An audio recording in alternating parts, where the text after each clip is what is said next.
Hello there, welcome back to our channel. So this month there are a couple of new gaming phones that are going to be launched, but the one that we are going to talk about is the Nubia RedMagic 7.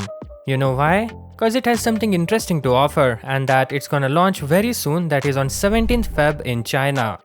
But first of all, tell me what all do you look for in a gaming phone? An OLED display with fast refresh rate, better performance, cooling, long-lasting battery life with fast charging, and maybe the looks. But do you know what this phone offers in addition to all these? A new gaming-centric chip that will deliver a seamless gaming experience and enhanced sound, vibration, and better tactile feedback. This chip is called Red Core. This in-house built independent gaming processor will work alongside the Snapdragon 8 Gen 1 chipset. So as you can guess, this phone will be a powerhouse. Nubia shared a promo image where they showed Antutu score which crosses 1.1 million.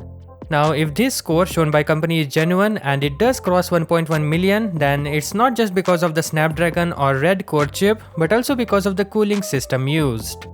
It is known that Nubia RedMagic 7 and RedMagic 7 Pro will receive a cooling system that will remove heat over an area of up to 4124 square millimeter, similar to Realme GT2 Pro's cooling area.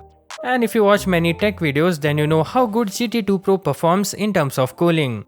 Additionally, this phone comes with a fan to suck out air with RPM of 20,000 similar to RedMagic 6.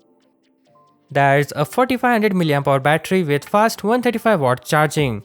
They will offer up to 16 GB of LPDDR5 RAM and up to 512 GB of UFS 3.1 storage, as well as the Android 12 operating system with the RedMagic shell. As for display, Nubia RedMagic 7 should have a 6.8-inch 165Hz OLED display with Full HD Plus resolution. Right now we have no display information on Pro model. However, the cameras on Pro and Vanilla model are set to feature a triple camera setup on the back.